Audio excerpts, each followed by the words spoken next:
A Little Life by Hanya Yanagihara. Read for you by Matt Bomer.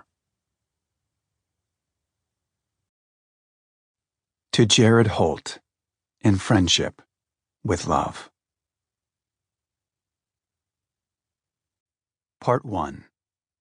Lispenard Street. Chapter 1.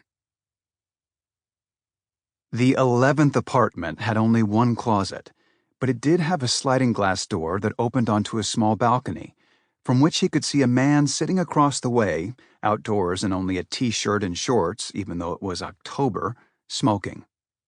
Willem held up a hand in greeting to him, but the man didn't wave back.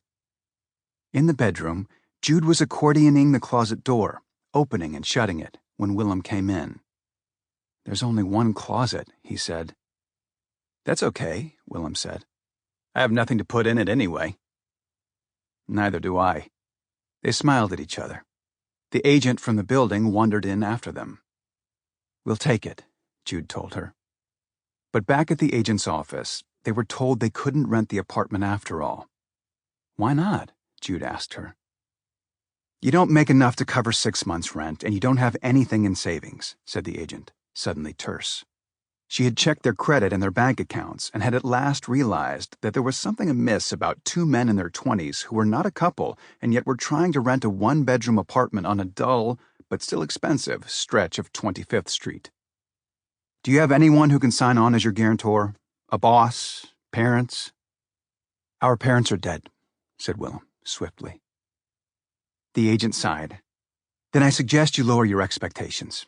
No one who manages a well-run building is going to rent to candidates with your financial profile." And then she stood, with an air of finality, and looked pointedly at the door. When they told J.B. and Malcolm this, however, they made it into a comedy. The apartment floor became tattooed with mouse droppings. The man across the way had almost exposed himself. The agent was upset because she had been flirting with Willem and he hadn't reciprocated. "Who wants to live on 25th and 2nd anyway?" asked J.B. They were at Pho Viet Hung in Chinatown, where they met twice a month for dinner. Pho Viet Hung wasn't very good. The pho was curiously sugary, the lime juice was soapy, and at least one of them got sick after every meal. But they kept coming, both out of habit and necessity. You could get a bowl of soup or a sandwich at Pho Viet Hung for $5, or you could get an entree, which were $8 to $10, but much larger, so you could save half of it for the next day or for a snack later that night. Only Malcolm never ate the whole of his entree, and never saved the other half either. And when he was finished eating, he put his plate in the center of the table so Willem and J.B., who were always hungry, could eat the rest. "Of course we don't want to live at 25th and 2nd, J.B., said Willem patiently. "But we don't really have a choice. We don't have any money, remember?" "I don't understand why you don't stay where you are," said Malcolm, who was now pushing his mushrooms and tofu. He always ordered the same dish, oyster mushrooms and braised tofu in a treacly brown sauce, around his plate, as Willem and J.B. eyed it. "Well, I can't," Willem said, "remember?" He had to have explained this to Malcolm a dozen times in the last 3 months. "Merritt's boyfriend's moving in, so I have to move out." "But why do you have to move out?" "Because it's Merritt's name on the lease, Malcolm," said J.B. "Oh," Malcolm said.